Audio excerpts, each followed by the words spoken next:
Hello, and welcome to my COS 521 final project presentation on fostering social connectivity by digitizing the third place. So, to begin, I built a platform that seeks to address the relative absence of third places in the modern day by digitizing them. This is done by utilizing group video chat rooms and a sophisticated algorithm consisting of a dimensionality reduction based approach that combines user interests, personality traits, and political positions. I decided to call the platform Avable, which stuck as a suggestion from a friend, and its algorithm's adaptability is demonstrated through 32 test runs, revealing distinct user clusters in what I decided to call personality space, a unitless three-dimensional mapping of each user's personality. Future work aims to refine user experience and explore technical advancements, ultimately redefining virtual social interactions. So, to begin, let's just talk about dimensionality reduction real quick. The platform leverages dimensionality reduction, a crucial aspect of data analysis and the core of its personality-based chat room grouping algorithm. Initially, my approach used the Johnson-Lindenstrass lemma for dimension reduction because of its utility in maintaining pairwise distances from high-dimensional datasets to lower ones. This seemed ideal for factors like grouping personalities, but during user testing, I pivoted towards an algorithm that used principal component analysis for more consistent and effective dimension reduction across algorithm runs on the same sample data. Here's a quick refresher of the two. Johnson-Lindenstrass lemma. The JL lemma provides a probabilistic solution for reductions in high-dimensional geometry, for example, going from 10,000 dimensions to 500 dimensions. It relies on random projection, ensuring computational efficiency while preserving pairwise distances. Mathematical derivation involves concentration inequalities and random variables. On the other hand, principal component analysis is a deterministic technique emphasizing variance preservation by identifying key components via eigendecomposition. It involves the calculation of a covariance matrix, eigendecomposition, and projection onto principal components. The mathematical derivation aims to maximize the variance captured by projected data. While the JL lemma is advantageous for computational efficiency in large-scale data analytics, PCA prioritizes preserving variance and offers interpretability. Since the dimensions in the dataset that I'm currently working with are both relatively small, JL made less sense here. The algorithm. Avable's algorithm focuses on nuanced group formation, integrating diverse dimensions of the human psyche. It incorporates interests, big five personality traits, and political spectrum positioning to create a meaningful encapsulation of the individual's personality. The algorithm aims to harmonize these dimensions into a cohesive three-dimensional personality space using PCA. For interests, I was inspired by papers on the role that interests play in social dynamics and personal identity. For Big Five personality traits, I drew from foundational work on the emergence and structure of the five-factor model, which emphasized dynamic nature of group formation based on personality traits. And then for political spectrum positioning, this is a little bit more self-explanatory, but I was informed by research exploring the interconnectedness of personality traits and political sway. In terms of the implementation, firstly, the information supplied by the user takes n dimensions, including a two-dimensional aggregate of interests, a five-dimensional representation of the big five personality traits, and a one-dimensional political spectrum position. But the idea is that the number, again, will grow into the future. Data supplied by the user is normalized before processing by the grouping algorithm, and then PCA is used to reduce the dimensionality from n to 3, creating a representation of user preferences and traits in personality space. When users wish to join a chat room, they're assigned to one of these 8 templates, roughly translating to the 8 corners of the unit cube by which the personality space location is the closest to. So to reiterate, there's 8 corners in this cube, and depending on where you are in personality space, the closest corner you are will be the template for the group that you'll be put into. The template of the group is a number from 0 to 7, and the ID for a chat room is connected to the group number. Here's a example of the code that basically runs the grouping algorithm, and to the side there's a higher level analysis of what things are doing. So the input is the user data with n dimensional point values from the profile.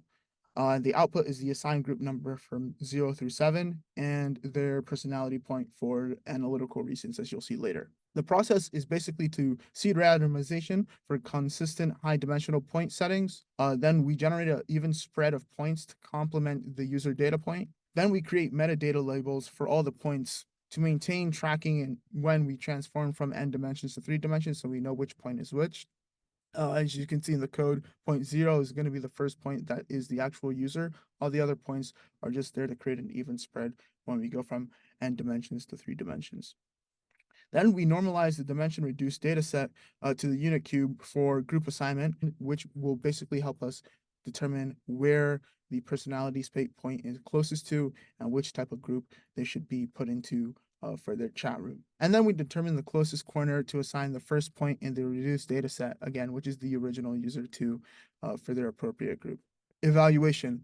I evaluated the grouping workflow by running the algorithm on 32 randomly supplied 8-dimensional random data inputs. So basically, I just generated 8 numbers randomly from 0 to 1 and ran the grouping algorithm on these inputs 32 different times. And these were on the right-hand side, you can see the output in a table of these different runs and how they were grouped thereafter. So basically, from the results and analysis, we can see that each of the groups displayed unique features, showcasing the algorithm's ability to create meaningful connections based on user characteristics and its potential for capturing the intricacies of user profiles. There were definitely some anomalies that existed within each group, but that was expected and did not really appear to invalidate the general trends. Some limitations of this workflow, though, are that privacy concerns arise from collecting and processing detailed user data, especially related to political spectrum positions and personality traits. So, in the real world, if this platform were to be used more widespread, the personality mapping would probably be less accurate for the sake of people not wanting to divulge too much information. The node proximity strategy in the unit cube may assign users to different groups, even if they are relatively close in personality space. So, for example, if one person's personality space was 0.4, 0.4, 0.4, and another person's was 0.5, 0.5, 0.5, the first person would be put into group 0, which in the personality space would be the point at 0, 0, 0, and the other person would be put into the personality space group 7, which is the point 1, 1, 1. Although they're very close to each other realistically, because of the rounding to the nearest corner, they would be put into vastly different groups.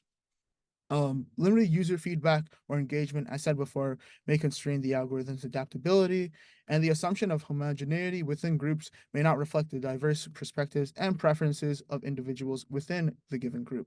Avenues for future work. Qualitative metrics, such as user satisfaction and perceived meaningfulness of connections, could be integrated to complement quantitative data for a comprehensive evaluation of the algorithm's success.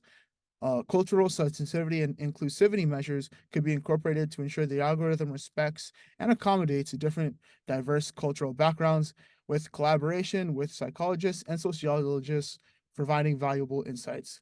One reason for this is the fact that the political leaning, again, is very Western American centric, and the spectrums in different places around the world could definitely differ, and different benchmarks for these different personality traits could definitely differ as well. More adaptive algorithms beyond PCA could be explored, leveraging machine learning approaches to continuously optimize formations based on real-time user behavior, preferences, and engagement patterns. And incorporation of probabilistic models to handle uncertainty in user preferences and traits could provide a more realistic and adaptable framework. This is all to say that there could be in the future implementations where we gather user feedback to make the algorithm a whole lot better, as opposed to it basically doing the same rote input output process. And here are some acknowledgments and citations. I would like to thank Professor Hua Chang Yu for his instruction, the COS 521 TAs for their guidance, friends and family for assistance in gathering user feedback, and Princeton University for its resources and general support.